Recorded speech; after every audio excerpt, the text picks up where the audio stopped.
Good afternoon, everyone, and welcome to our analysis and maximum import bid price shaping factor workshop meeting. My name is Brenda Corona. On behalf of the Stakeholder Affairs Group, we welcome you. As well, we have a few folks who are currently on the video. We have Katie, and we have Sivi, and we also have Guillermo, who will be also participating in providing for the market performance and advanced analytics information. Before we get started, let's get to do some housekeeping reminders as this call is being recorded for informational convenience purposes only. Any related transcription should not be reprinted without the ISO's permission. We have added this particular meeting information on the miscellaneous. I just want to confirm if my audio is coming in. I did get a chat from someone. We can hear you, Brenda. We can hear you. Okay, great. Okay, thank you. I got a few chats from there. Great, thank you. Just as a reminder, this is also under the miscellaneous, so we'll be sending that link shortly. And we also have posted a white paper on Friday, so I'll be sure to send that link as well for those to reference throughout the presentation. We do encourage questions. We will have Katie and Sylvia looking at the raised hands on the side, but we'll be helping from Jason, and I will be helping out with any questions as well. When you do submit a question, on the next slide, we'll kind of show you that for the new Inteller, the Call Me raise hand option is under the participant window. And so when you click on the raise hand, it'll add you to queue. Please be sure to say your full name and affiliation before speaking. And those who are just dialed in through the phone line, the *3 will allow you to be dialed into the meeting. And then I'll have Jason help me out and make sure if there's any questions on that there too. So either both verbal and also raise hand, please be sure to add them through your full name, affiliation in the chat. Other than that, I'll go ahead and I believe Katie will kick us off here today, and then from there we'll have Guillermo and the team participate with this presentation. And thank you everyone for participating. Thanks, Brenda, for the introduction, and good afternoon, everyone. My name is Katie Wickler. I'm a Senior Market Engineering Specialist here at the California ISO. I'm joined in the room by Senior Policy Developer Sylvie Spiewak, and on the line is Guillermo Bautista Alderete, the Director of Market Performance and Advanced Analytics. Thank you for joining us on the afternoon following a long weekend. Hope everybody had a good 3-day weekend. We wanted to take some time to discuss a recent analysis that we performed. We've posted the white paper that sort of underpins all this analysis on the CAISO website under the miscellaneous stakeholder meetings page. So that's been posted as of Friday afternoon, but we wanted to take some time and sort of walk through our findings with the stakeholder community, sort of have a chance to talk out our findings and, of course, hear from stakeholders and get comments, both verbal on the call today, and I believe we will be taking written comments on this as well. So thanks for joining us. Just to dive right in, so today we'll be presenting analysis we've done on the historical performance of the shaping factor calculation. It's a component that's used within the broader maximum import bid price calculation. And I'll give an overview of all of those items, how they're formulated, how we got to where we are with those calculations, looking at some historical performance of the shaping factor over the last few years, and then maybe touch on some potential improvements to the calculation. Our goal here today is really to just review sort of these foundational pieces and narrowly focus on the shaping factor component itself. Not necessarily changes to the broader max import bid price, but narrowly focused on this shaping factor calculation. Combined with some feedback we've heard from stakeholders over the past few months, as well as wanting to kind of take a deeper dive into the performance, has sort of culminated in this analysis that we've done and this call today. So I think with that, we can just jump right in if we go to the next slide.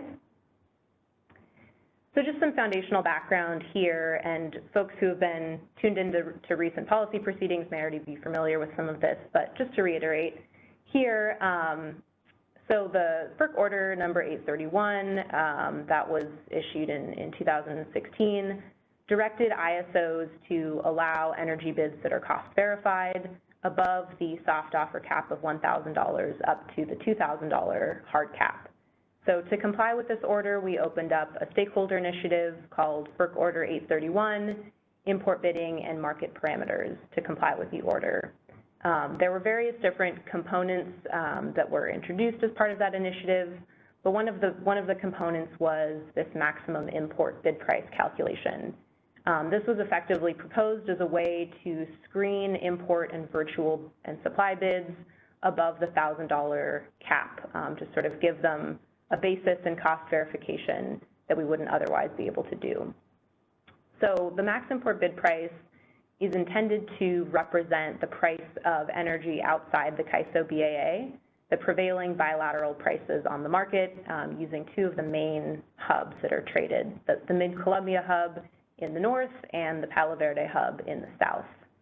A bit more foundational context on those, the bilateral power prices are published in block intervals.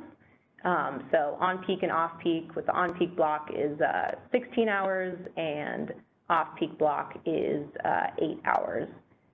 So those are block prices, and the purpose of the max import bid price calculation is effectively to translate those block prices into an hourly curve that is then used to screen those imports and those virtual bids, as well as potentially raising the bid ceiling and introducing other conditions in the market.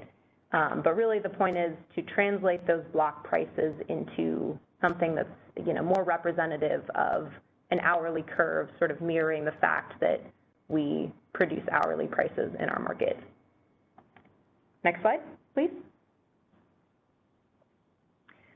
So within that max import bid price calculation is something we call the hourly shaping factor. So to calculate the max import bid price, we take that bilateral electric hub price from the specific on or off peak block. We multiply it by that specific hour's shaping factor, and then we also apply a factor of 1.1 to sort of account for any uncertainties in the calculation.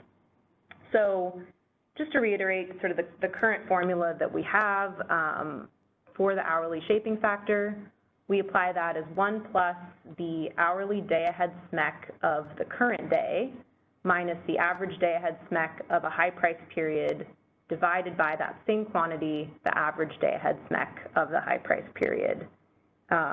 When we say current day, that means the most recently available day's day-ahead SMEC. So for real-time and day-ahead, that looks a little bit differently. This hourly shaping factor and correspondingly the max import bid price is calculated for both day-ahead and real-time separately. So those inputs might change slightly depending on the most recent day's SMEC that's available.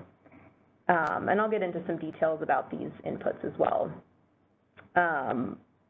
If you do some algebra and sort of rearrange the terms in this equation, you can actually rewrite that formula in the middle as the hourly day-ahead SMEC of the current day divided by the average day-ahead SMEC of the high-price day.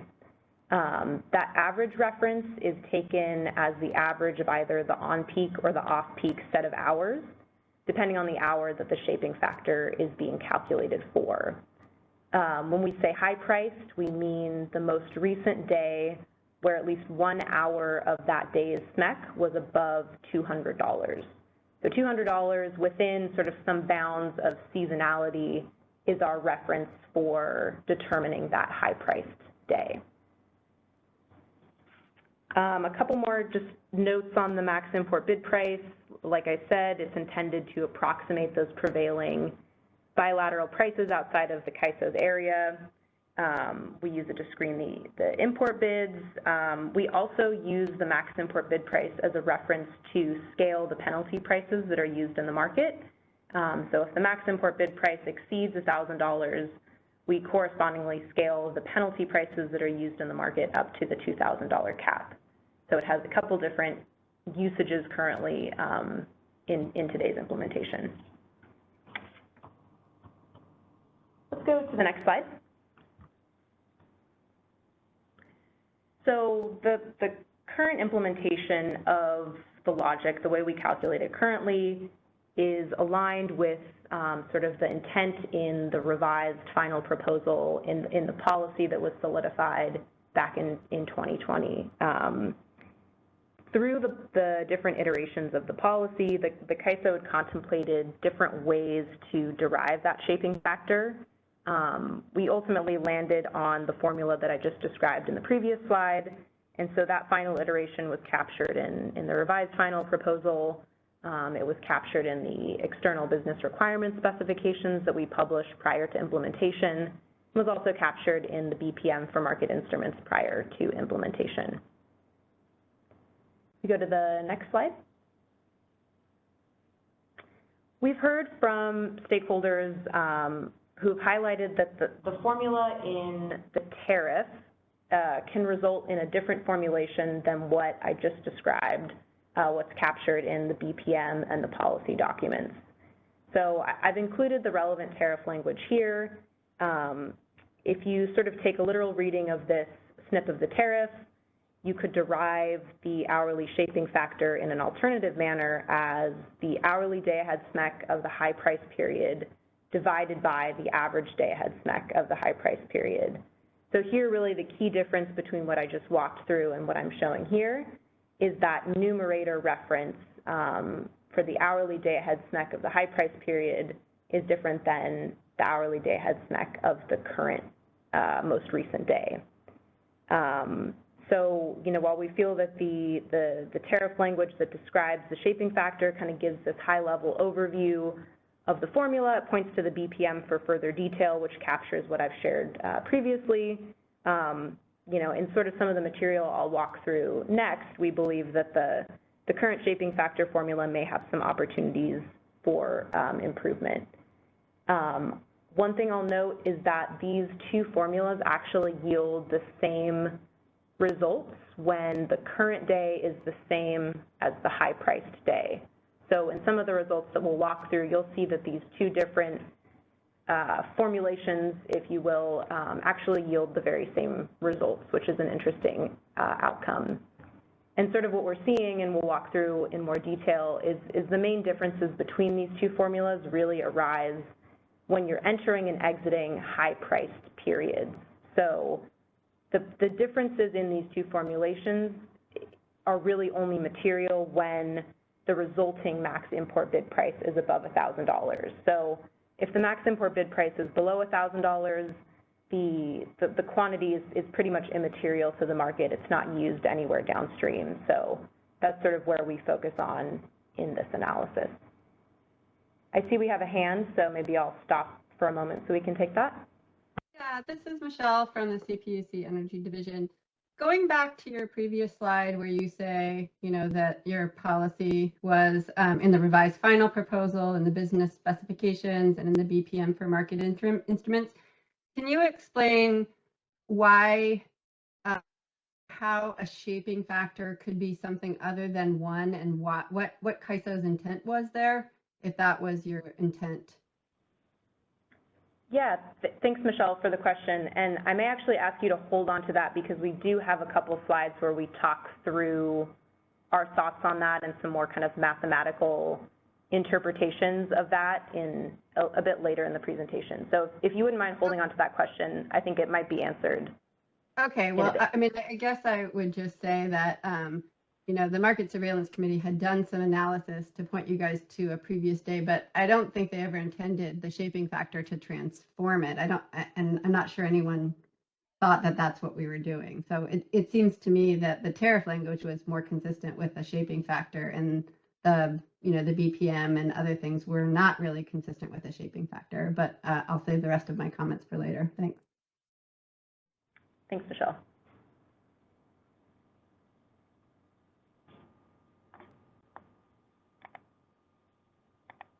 All right, seeing no more questions, yeah, I think we can move on here.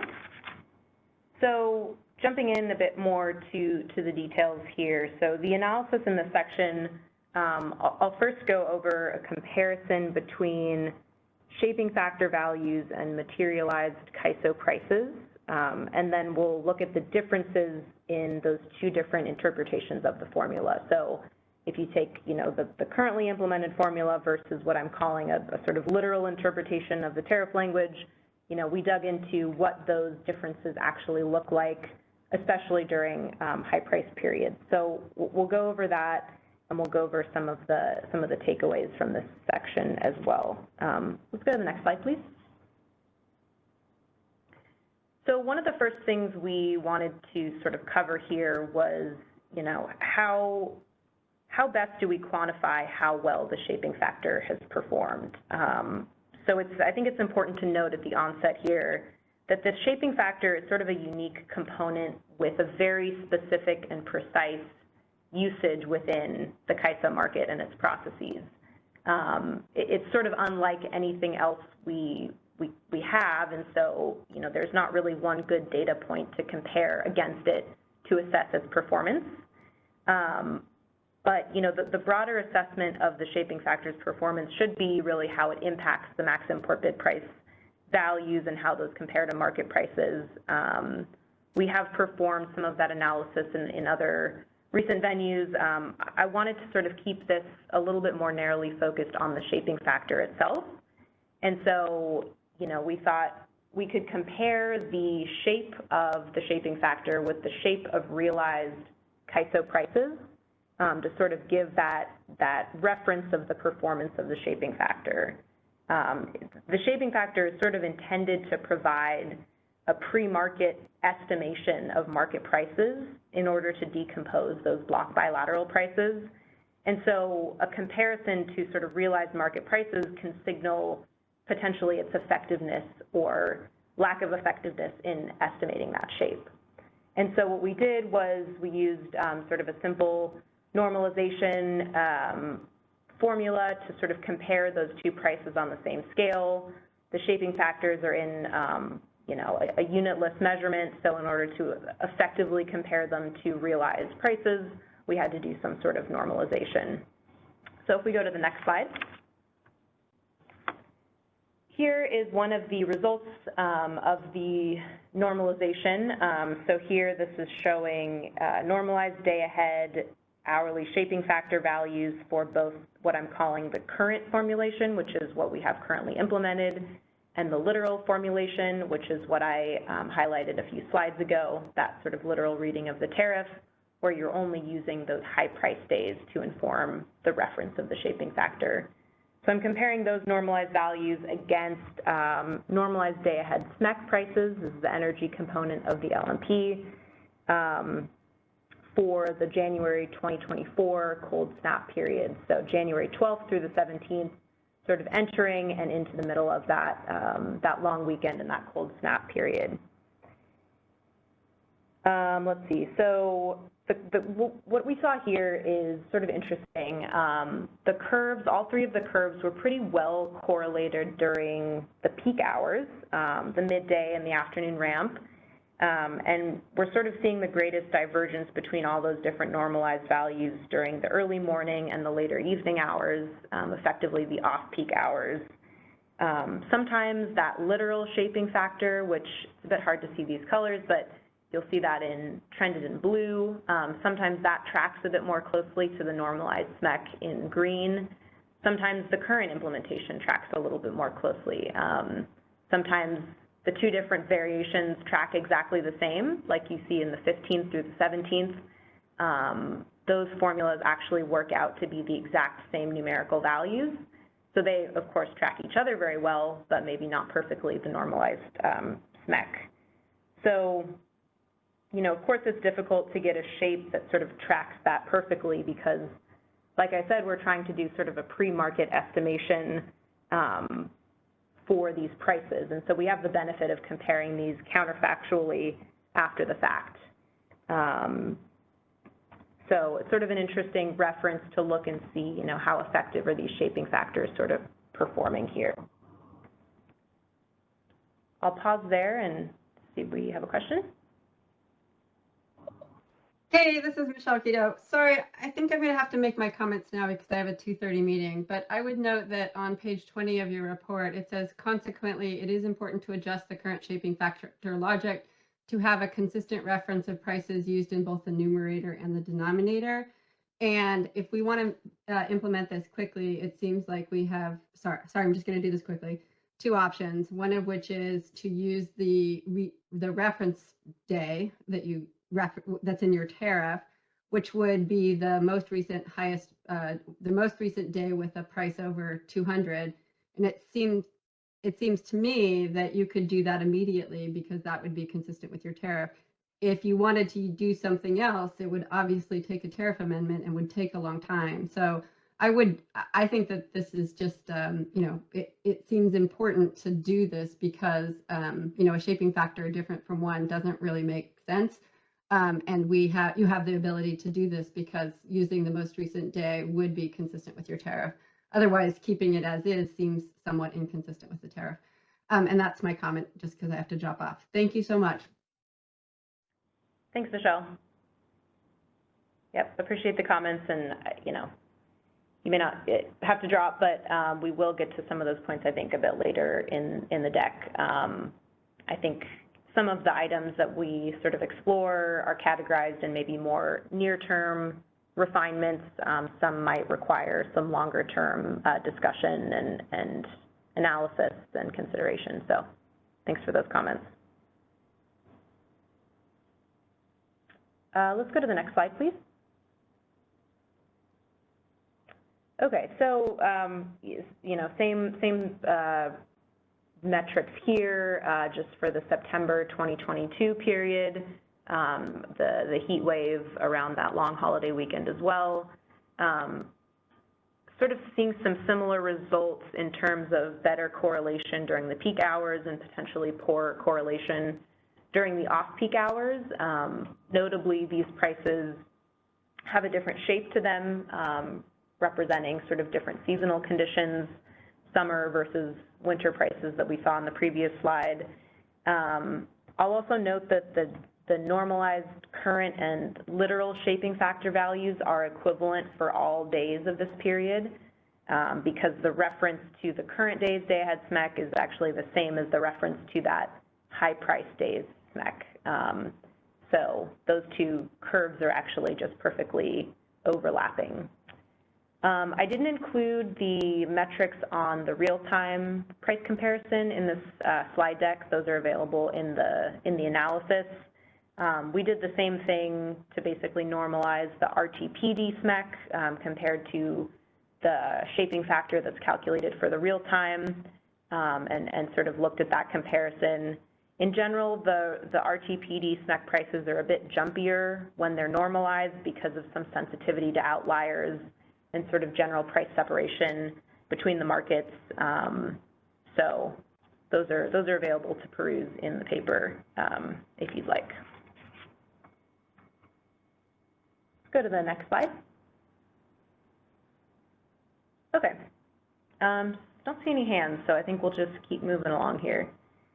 So the next section we want to talk through is the two different sort of interpretations of the shaping factor. And I sort of started getting into that in the slides I just reviewed, but let's dig into those differences in a little bit more detail. So let's go to the next slide, please. So as a bit of a refresher, I sort of copied these formulas side by side for comparison. The current formulation, again, using that reference to both the current day's SMEC and the average of the high-price SMEC, and that literal formulation being a bit more simply the ratio of only the high-priced SMEC for consideration. So, as we started to see in the last slides, the different interpretations of the shaping factor can give you different results. Again, I will reiterate that the max import bid price is really only relevant to the market when it exceeds that $1,000 threshold. So when we're not in those sort of high price periods, it becomes less material. Let's see, what else would I want to say here? So I just put an example together. I thought that might be helpful to sort of walk through the numerical implications of these. So here in this example, we're calculating the day-ahead shaping factor for January 12th, 2024. Let's take hour ending 17 as an example. So we're calculating this prior to the close of the January 12th day-ahead market.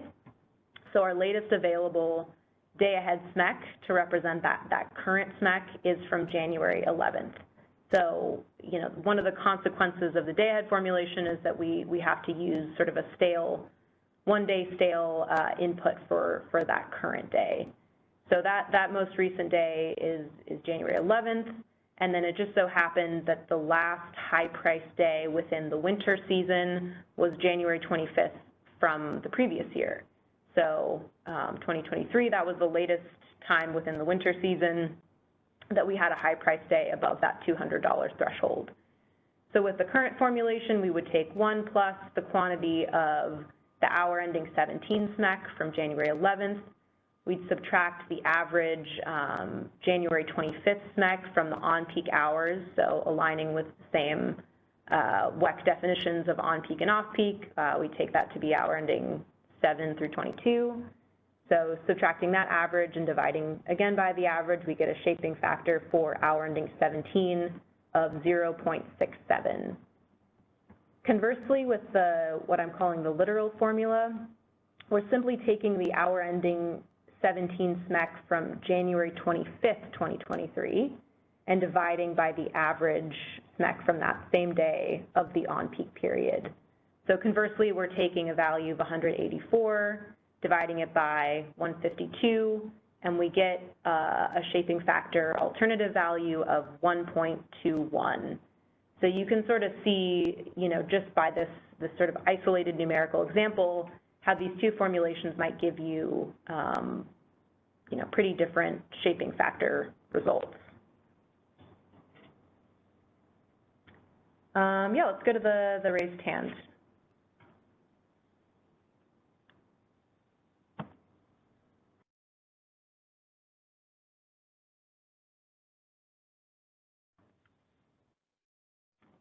JK, you might be on mute on your side. I just JK Wang from PG&E. Can you hear me? Yes. Awesome. Thank you so much, Katie, for providing the white paper and interpretation here. I have a confusion. Hopefully, you can help me to clarify it.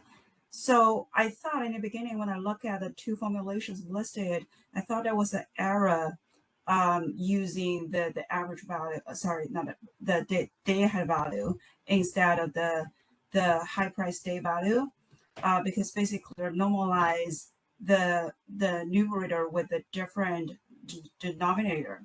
But based on both the white paper and the slides here, it seems just that it's different interpretations, and the design is put in this way intentionally. So I think I missed something here.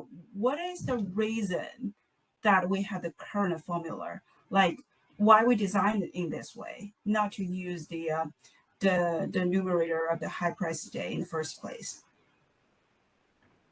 Right. Yeah. Thanks, JK, for the question. I think in one of my previous slides, and maybe there's more detail to be found in the paper as well, but, you know, there were a lot of different iterations of this formula that were considered in the policy process. And if memory serves, one of the iterations was just using the ratio of the hourly SMEC from the current day over the average of that current day. So sort of similar to that literal formula, except you have the current day as the reference instead of the high price day. The CAISO had heard feedback during that process that while that ratio might work for some periods, it would potentially decompose during the onset of high price periods, especially for the day ahead calculation. When you're entering the high price period, especially if you're having to use a day ahead SMEC from a day that's 1 day stale, you might miss capturing the pricing dynamics and the movement of the prices that are expected to materialize for the upcoming high-priced period. So for that reason, the shaping factor formula was sort of proposed to be tempered against just using that current day reference with the high-priced reference that happened to be the latest available SMEC above $200. So that was what was proposed in the final policy and codified in the BPM and what was implemented in the systems. And so that was, you know, my understanding is sort of an intentional choice to sort of temper both the usage of the current day SMEC, which might be stale by 1 day, with a reference to the high price period to sort of mimic that unique price movement for the high price periods. Okay, yeah, I remember saying that. It's really helpful. And I just want to clarify further here. So it seems that because, you know, there were iterations when we move from using both numerator and the denominator as the day ahead SMAC, and moving to using the high priced day SMAC.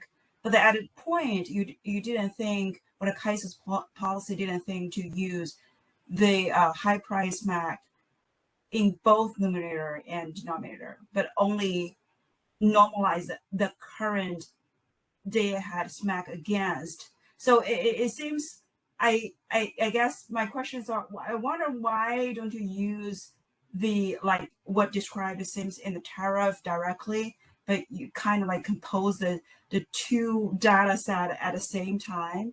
What is the consideration for that? Because the reason I think is a little bit unnatural to me is when you have this formula that you use a day ahead data and also high price data, the sum as you planned in the white paper is not equals to 1. And of course that it's not fit the concept or the definition of normalization, because any normalization must guarantee the sum equals to 1. Yeah, thanks, JK. That's a good point. And I think we have some slides, a couple slides from now that sort of talk through, you know, a bit more of a holistic assessment of what it means for having different references to different, you know, a current day and a previous high price day in that same formulation, and what the sort of implications are when you translate that back to, you know, averaging out the shaping factor over the period and translating that to the nominal bilateral price. So maybe I'm not totally following the question, but I think, you know, the formula that's implemented is, you know, that was stakeholdered in the policy process, described in the BPM, and sort of captured, you know, in a general descriptor in the tariff. The tariff language does point to the BPM to kind of provide those details, and so that's sort of where we landed. You know, we're here because we've heard feedback from stakeholders that this sort of merits additional consideration, and so, you know, we're sort of digging into those differences and what the sort of outcome is for the broader calculation. But let me know if that doesn't answer your question. Not exactly, but I look forward to your slides examples showing, you know, the interpretation of the current formulation.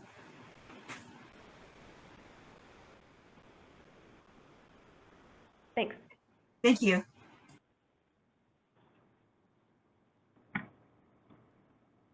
Okay, let's go to the next slide, please. Okay, so this is a snapshot of the outcomes on sort of a counterfactual basis by comparing what I call the current MIBP, that's the currently implemented formula, to what I'm referring to, you know, shorthand as the literal MIBP. That's that sort of literal tariff definition of only using the high price day reference. And so I'm showing this as sort of a progression into the high price period of January 2024. So we performed that sort of literal counterfactual recalculation and compared the two. I added a dashed line at $1,000 for reference. One of the things to note here is that the two formulas are at their most divergent at the onset of the cold snap period, so the 12th and the 13th. Just getting into that high price period, you see the biggest differences between the two. The current MIBP, the implemented MIBP, as a result of that shaping factor formulation, it wouldn't have pushed the MIBP above $1,000, either for the 12th or the 13th in the day ahead calculation. So correspondingly, the bid ceiling was set to $1,000 for those days. We didn't scale the penalty prices up. when it otherwise might have been if you use the sort of counterfactual literal formulation. Interestingly, the two formulas, like I've sort of alluded to in past metrics, they converge in the middle of the period, so the 15th through the 17th. Those curves are actually exactly equivalent. If you trace the algebra and you have your current day is the same as the high price day reference, you actually get the same outcome. That's because starting with the prices that were an input into the calculation on the 15th, the current day effectively broached that $200 high price threshold. So you effectively get the same calculation.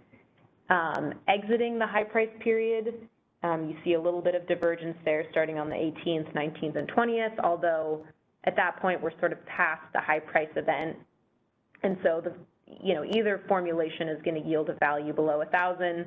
That's not really going to be material in either case for the purposes of import bid screening and penalty price scaling. So, here what we're seeing is the current shaping factor formula can have the impact of sort of biasing down the overall MIBP as compared to that literal interpretation, especially during these onset high price periods. However, you could look at it also as the literal formulation yielding sort of a higher, pushing that MIBP higher during that same time frame, depending on sort of the reference that you're looking at. So, for example, on the 12th, that highest, the max value of that literal MIBP was around $1,500 on the 12th and the 13th. The peak bilateral price, and I think the off-peak price as well, were kind of in that $900 range. The current day CAISO prices were still below $200. So sort of in comparison, those CAISO day-ahead SMEC prices weren't yet reflective of those high price conditions that were sort of already materializing at mid-C.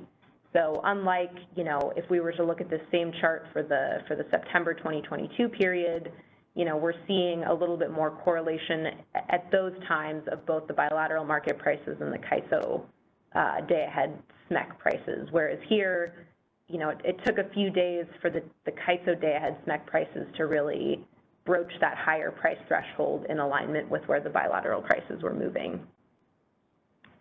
So the use of both the current and the historical day-ahead SMEC is sort of tempering that ultimate MIBP down a bit, whereas only using the higher SMEC might temper it up. And let me pause there and see if there's any questions, comments.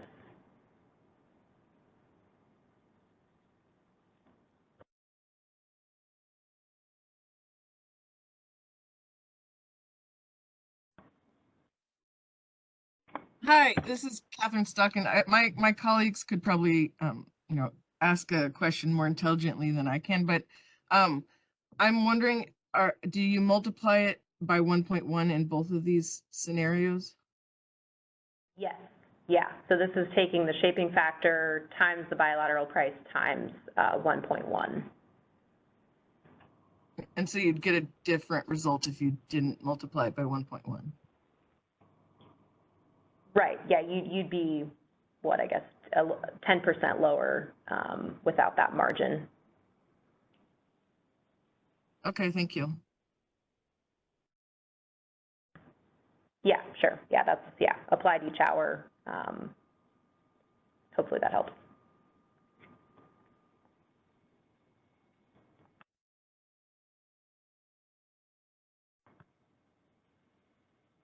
Any other questions? There was one question in the chat.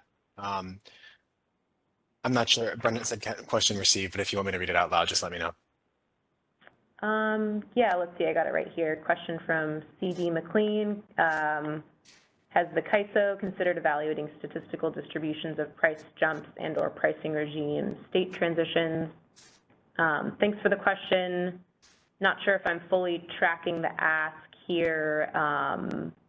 We did, sort of some basic, analysis of the trends in this paper although, you know, we will be taking written comments on this, so please feel free to submit this in written comments for our consideration. Thanks for asking.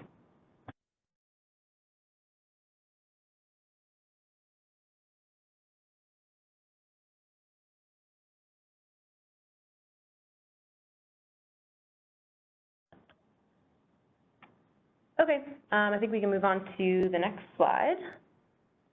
So more details again in the paper, but sort of a high-level snapshot here. So performing that counterfactual analysis for the full period since we implemented the max import bid price, so from June 2021 all the way through the end of April 2024, shows sort of some interesting results. What I've focused on is two different scenarios, again, sort of underpinning the fact that these calculations are only material to the market when they exceed the $1,000 threshold. So the first scenario I'm saying is, you know, where the current max import bid price was below 1,000, but using that literal calculation would have resulted in a value above 1,000. Scenario two is just the inverse of that. So when we calculated the max import bid price above 1,000, but the literal calculation would have resulted in a value below 1,000. So there were, you know, some number of impacted hours in both day-ahead and real-time markets. It was generally more instances of the first scenario where we calculated the MIBP below 1,000 based on the current formulation, but if you took the literal one, it would have been higher. The percentage of total hours, of course, over the full almost 3-year period is pretty low. If you look at it just in the subset of hours where the MIBP was above 1,000, it, you know, gets a little bit higher there. But still, you know, we're seeing sort of lower numbers, especially for the scenario two. Scenario one, a little bit higher in terms of the number of impacted hours.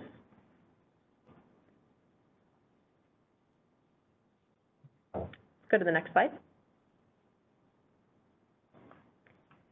Okay, so moving away from the sort of counterfactual analysis a bit and getting into the math here. So we wanted to sort of provide a bit of an assessment of the implications of the current formula. And I think some of the folks who've commented have sort of alluded to this already, and so this is where we sort of break it down a bit more mathematically. So in general, what we're trying to say here is the use of two different price references, so the use of both the current day and the historical high price day, if those are two different days, can result in sort of unintended consequences to the overall shaping factor. So, you know, you can rewrite the equations as we've shown here, and you can express sort of the average shaping factor, that SF with the tilde, over a block of hours, so either on-peak or off-peak block, as the, you know, the average of the ratio of the current day's SMEC to the historical high price day's SMEC. That's what that last formula is showing there. And so if you take sort of the results of that, the average of those shaping factors will come out to 1 only when that numerator reference of the current day is the same as the denominator reference for the high-priced day.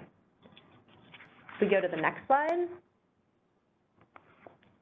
Now we can look at applying those different formulas to the consideration of the broader max import bid price calculation. So in order for that, you know, what we're calling the implied bilateral cost derived from the shaping factors to match the nominal bilateral cost, the average of those shaping factors should equal 1. And I'll walk through some numbers that kind of explain what I mean by this, or what we mean by this. So on the left side of this figure, we show Q time of use, and so that's that block bilateral price, say $900 for the 16-hour block. The total cost of that 16-hour block would be $14,400, 16 times 900. So that's what we're calling sort of the nominal block bilateral price for the 16-hour period. Now in the middle, we're applying the summation of the current formula's average shape. So you're basically taking the current day and the high price day as the average when those two days are different. So when you take that, you get sort of an average shape over the entire 16-hour period of 0.55. If you multiply that by the nominal bilateral cost, you get actually a lower total value than you would by just taking the fixed block of the $900 over the 16 hours. So if you apply that formula there, you're actually getting a nominal cost of $7,998. Conversely, if you apply the summation of the shaping factors using the same reference of both the same days when they basically equal out to 1, you get an average of 1. And so when you apply that to the 16-hour block, you basically get the same nominal bilateral price that you started with, even though you're shaping it over the hours.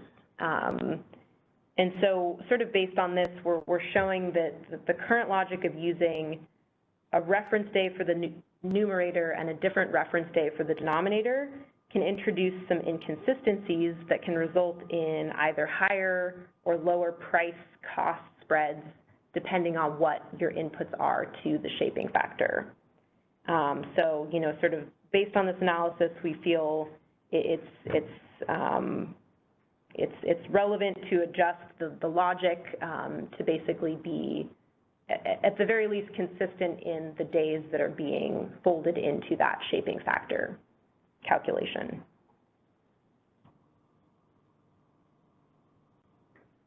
Pause here for a sec for questions, comments.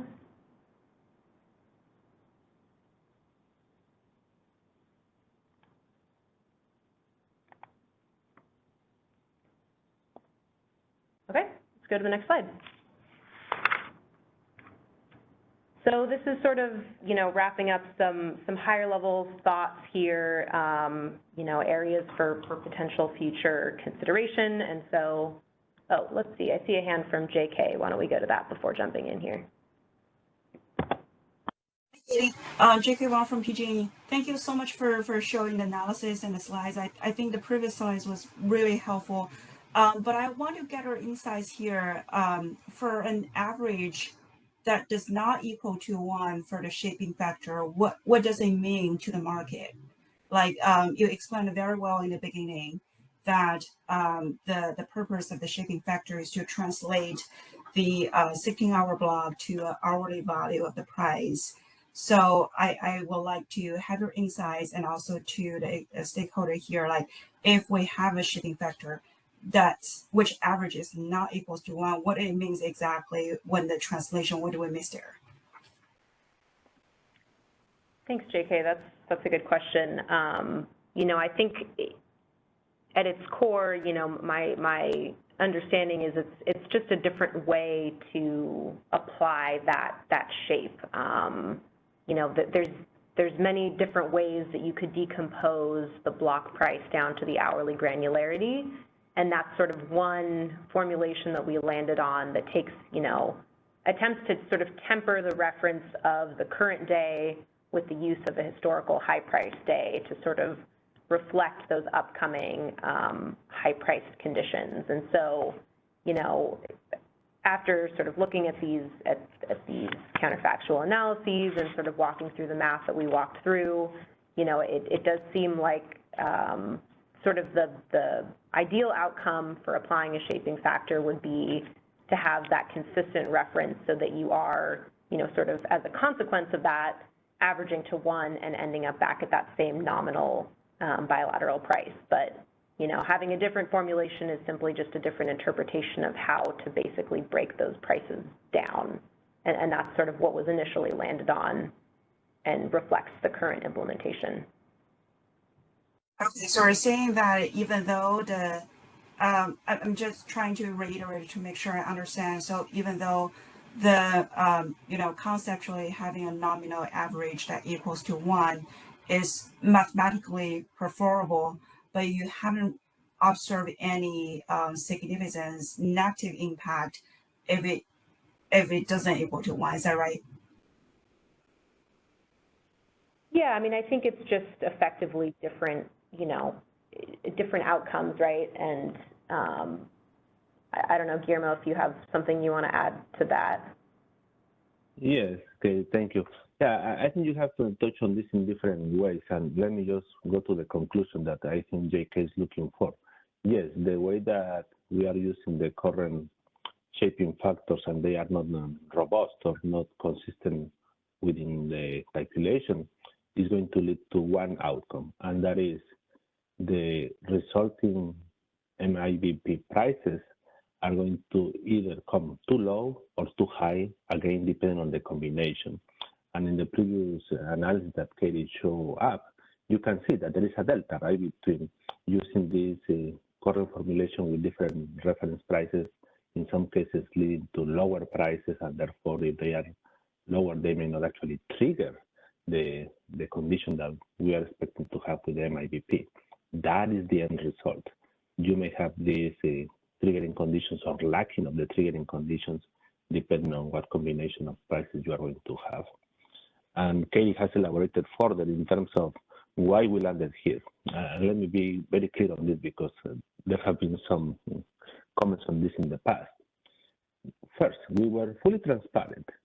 As indicated through the different efforts of the policy, they were a stakeholder. Everybody had an opportunity to point to the comments that we are receiving today about the robustness of that calculation. There was ample opportunity for having that discussion back at the days when that policy initiative was discussed.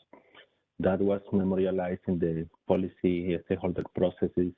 That was memorialized in the business requirement. That was memorialized in the BPM. So we were fully transparent on that logic. I agree that the robustness of that calculation may not be that great, but that was not an error that we have in the implementation. That is what was eventually consolidated in the policy effort. And what we are looking now is to move forward. We understand where we are and want to be in a better place. Thank you. Thank you very much, Guillermo. Yeah. Okay. I think that's really helpful, especially when we explain from the market perspective what's the impact.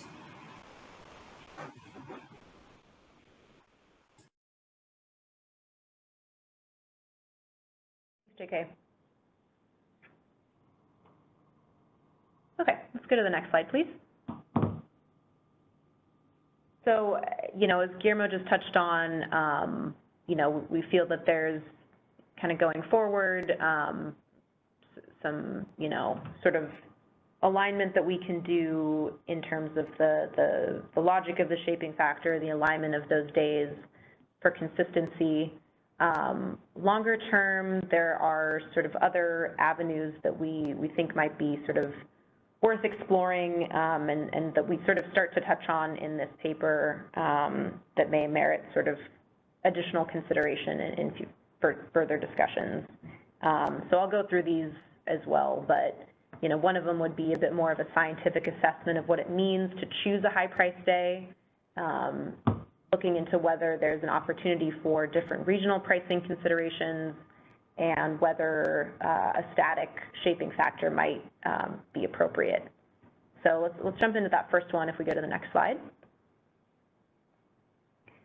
So we were sort of interested to see how that $200 high price threshold sort of stacked up based on the historical, realized prices over the last effectively 3 years.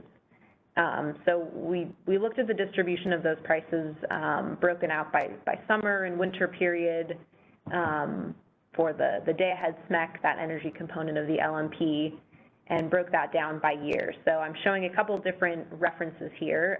We have the distribution of the day-ahead SMEC prices in the curve, and then a couple different lines showing the 90th, the 99th, and the 100th percentile, or the max value of that subset, as well as a reference to the $200 high price threshold. That's that dashed line. I believe that's in red. So, currently we take that high price day as any day with at least 1 hour of day-ahead SMEC above $200. But looking at sort of the historical distribution of the prices, that $200 threshold is often pretty high, often either at or around the 99th percentile of historical prices. So I would say, with the exception of 2022, those prices are skewed a bit higher based on some of the summer conditions. The 90th percentile of the day-ahead SMEC was always less than that $200 threshold. So for 2021, 2023, and the subset of 2024 that was included, that $200 always falls above even the 99th percentile there. So, previously in the policy, we didn't propose sort of a strict definition of what a high price threshold should be, just that it was $200. And so, I think generally in other analytical contexts, a high percentile is generally considered something at the 90th percentile or higher. So, if we take, say, the 90th percentile as our reference for the high price in this distribution, we would get a value below $200 with the exception of 2022. So this might signal, if you want to take the 90th percentile as your reference, then $200 might be too high. In other years, like in 2022, it might actually be too low. Of course, the challenge is trying to come up with a robust enough threshold to inform future calculations based on historical prices. So there's always going to be some element of needing to sort of extrapolate from historical results to what might materialize in the future. But, the implications of choosing that high price day do heavily influence what your shaping factor is ultimately calculated as. So, these are the results from the summer period. We also put the winter distribution results in the paper, sort of shows similar outcomes for those couple years. So, an option might be to take a deeper dive into how to define that high price threshold, either chosen dynamically on a rolling day basis. It could be chosen statically based on historical data. There's sort of different options of how to slice and dice that. Go to the next slide.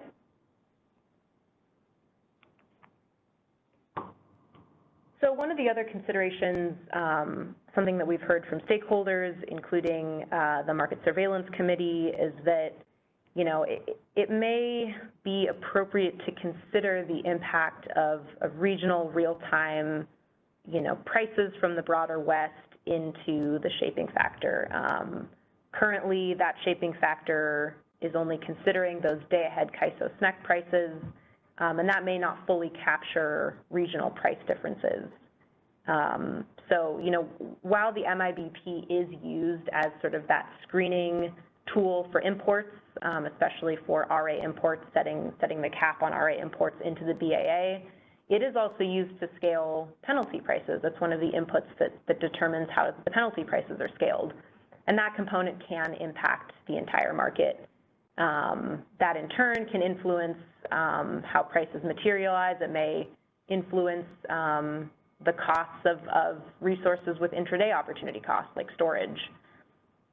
So, based on some of the price trends that we've looked at, both in this analytical paper, also in our past summer and winter reports, we've highlighted that there are regional price differences that can materialize during these high-priced events.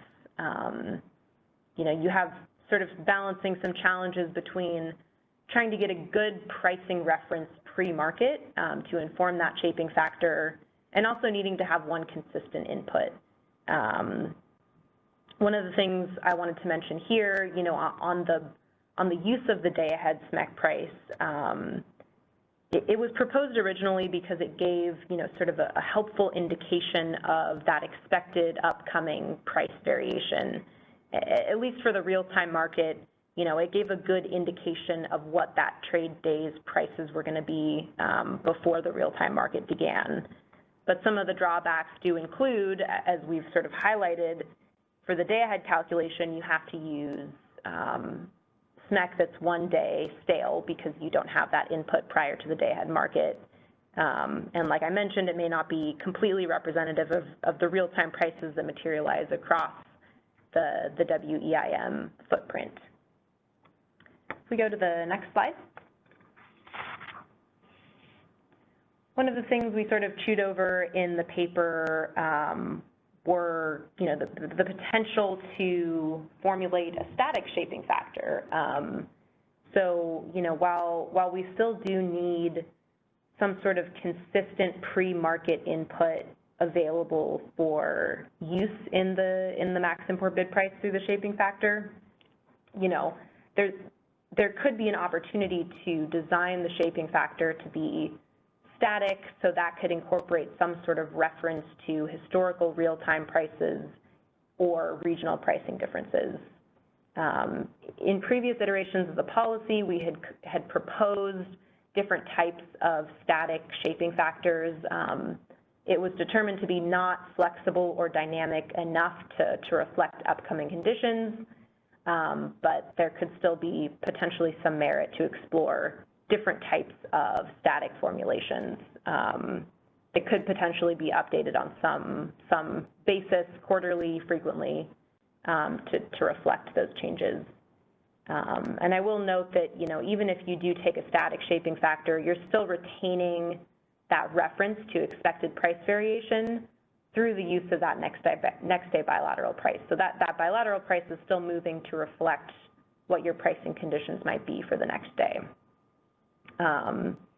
So different pros and cons to sort of doing this static value that definitely merit sort of additional analysis, sort of see how potential different iterations of this could perform on a counterfactual basis.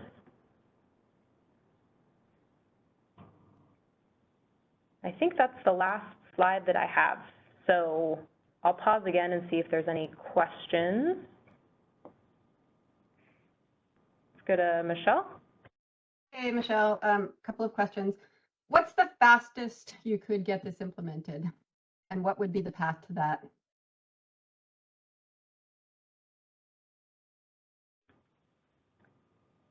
Thanks for the question, Michelle. I don't know if we're prepared to commit to a timeline at this point. I don't know if Guillermo wants to jump in here as well.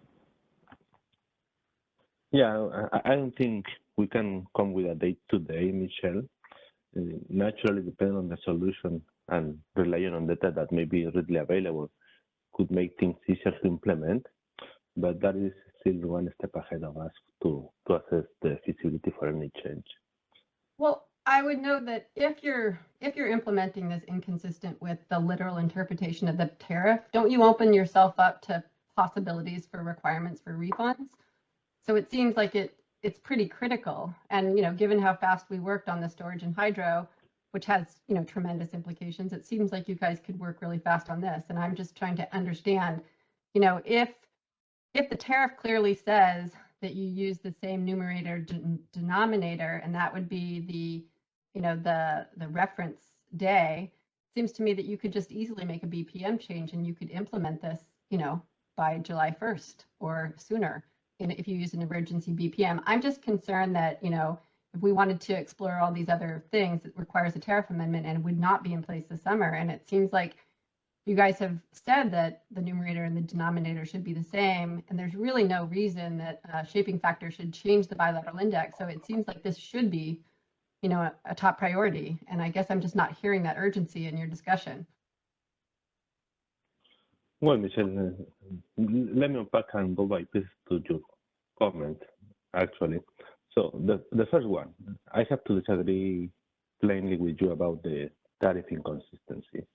I will defer to your lawyer and our lawyer to agree on that because that is beyond our non-legal expertise. But we know that we have discussed this and we are not in alignment with this conclusion that you are throwing that we are inconsistent with the tariff. First point. The second point, we want to ensure that we have the time and we can move quickly, but at the speed that we need to ensure that we assess the implications. We don't want to be 3 years later now having the same type of discussion just because we moved too fast. And even if we have that discussion moving fast, we still have to go into the assessment of the actual implementation that is beyond just agreeing or not on the premise of what we want to adjust. And that is a piece that we have to take back and assess internally how we're going to implement. There are implications because now we are moving with the changes that we just got approval, and we want to see how that coordinates with other efforts that we have. So we cannot just lightly commit to a date just because it has been asked. We have to do our diligence to ensure that we assess this properly. Yeah, well, I'll just note that we brought this issue to you in February, so you've had a number of months to explore it, and we've been in continual communication asking where this stood. So I feel like you guys have had a lot of time, and I think that there are more concerns implementing a shaping factor that's not equal to 1 and over or underestimates the bilateral price than there is in implementing what's consistent with the tariff, which is and the numerator and denominator are consistent. And I have some additional questions. Yeah, thank you for your comments. Okay. So in terms of exploring other options, and you're talking about regional differences, are you concerned that we're developing, we use this as an opportunity cost, but let's say that the Northwest is trading at $200 and there's 50 transactions, 50 25 megawatt transactions, and the Southwest is trading at $1,000 with 3 transactions. We take the higher of, so we take $1,000, we shape it, so we really get maximum import bid prices of $4,000. There's no literal opportunity for anyone to sell at $4,000, let alone $2,000. So are we actually having something like the tail wagging the dog? 2 transactions, as we showed in our presentation last week, 2 transactions, 2 25 megawatt transactions can make us breach the maximum import bid price and affect a 45,000 megawatt market. Are you guys concerned about that? And also this idea that it's not really an opportunity cost, for Northwest Hydro that potentially can't reach the Southwest, using that as an opportunity cost. I mean, if we're going to try to get this right, have you guys thought about that? Yeah, thank you for your comment, Michelle. And I think we have to be cognizant of what is the scope of the discussion here. As we indicated earlier, this is a very targeted scope about the shaping factors because we believe that it's within the principles of the policy that was implemented as part of 831. And yes, you can submit your comments and what other areas you believe are right for discussion here. And that would simply be a consideration to how far the scope is going to be open, because as I hear what you're indicating, this could be basically reopening the principles of the 831 component for the MIBP. And I don't think that is within the scope of the shaping factors alone. So that would be a much broader discussion to have. Yeah, I mean, I bring it up because, when I ask to do this really quickly, you say you want to do it right. So if you want to do it right, it's a lot broader than that. I mean, I honestly think that you could implement this quickly and that you should, and that there are larger issues that should also be explored as well. But you guys opened up the question about regional factors and about price separation in this paper itself. So I just want to note that this paper opens up those questions. But thank you. And they are within the scope of the shaping factors. I think that is the key component. Thank you. This is Sylvia Suak from the policy team. You bring up a bunch of great points, and what we're really trying to do here is figure out what we can do within the scope of the existing policy, and if we identify other things that might require a further policy stakeholder process, we can do those down the line as well. So we're trying to take stock of what's necessary, what works, and what buckets to put them in terms of process. So you noted a few things that I think would require a policy stakeholder process, and many of the things that Katie has highlighted are things that we might be able to address through a simple BPM change. So they're all fair. We just need to figure out which ones to do and what kind of discussion to have around them. Okay. Well, I guess I was just hoping, given that we raised this in February, that you would have been thinking a little bit more, actually have a suggestion for paths forward. But this just feels like, the analysis, and I think it's pretty straightforward. I think the factor should be one, and I think CAISO should implement it as soon as possible. Thanks. Thanks, Michelle.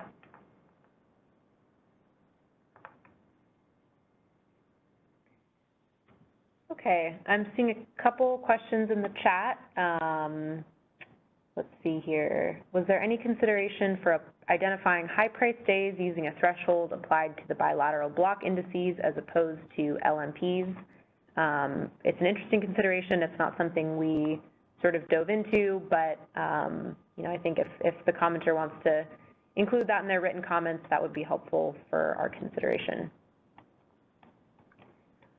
Another comment here, have you contemplated what options may be available once we have EDAM? It seems this is focused on interim solutions, but new options may arise with a broader day-ahead market with granular pricing elsewhere in the system. Agree with the take on urgency of an interim solution.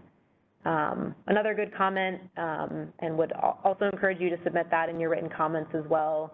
Again, as Guillermo reiterated, this is sort of a narrow scope of the shaping factor, based on current day's implementation. I do think those are helpful points to raise, and I don't know if Sylvie has any reaction to that.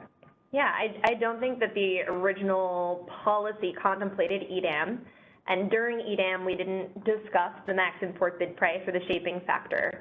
So any considerations or options involving the overlap of those two things would probably need to be stakeholdered through a policy process as opposed to something quick through a BPM change. But those are certainly discussions we can have.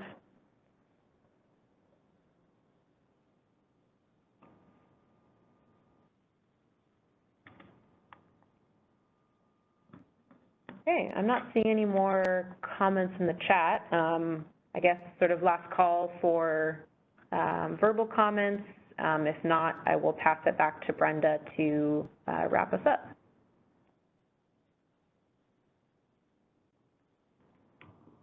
Great, thank you. Just confirming you guys can hear me. My audio wasn't working. Sure. Yes, we can. Thank you so much. So for those, we're going to go to the very last next steps for this meeting. We also wanted to invite everyone that the comments will be due on June 11th. We'll be posting a template very soon for the specific meeting because it is located under the miscellaneous stakeholder meeting. So, but also as a background, we do have a few links provided for the link of the white paper and the actual presentation. Tomorrow, we do have the new CAISO website coming, go live tomorrow. So that means that we won't be posting any documents or notices.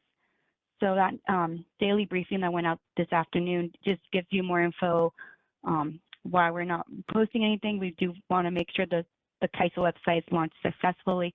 So in order to do so, we're going to hold off on posting any documents. But in the meantime, we don't have any documents to be posted tomorrow that are very critical. We have posted most of them today, and then also we'll add any documents on Thursday.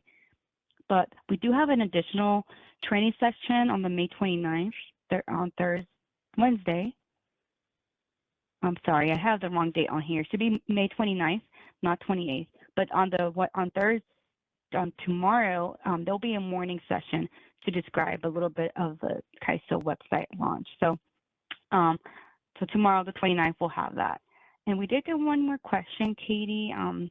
Let me see if you can see it. If not, send it over in 1 minute. Yeah, I'll pass that question to Sylvie in the room. So the price formation working groups are policy working groups. And for now, this discussion is housed within Katie and Guillermo's team, where we're going to consider the data and what changes might be able to be made through the BPMs. If there's things that we need to elevate to the policy level, then we can consider those within price formation or some other policy track.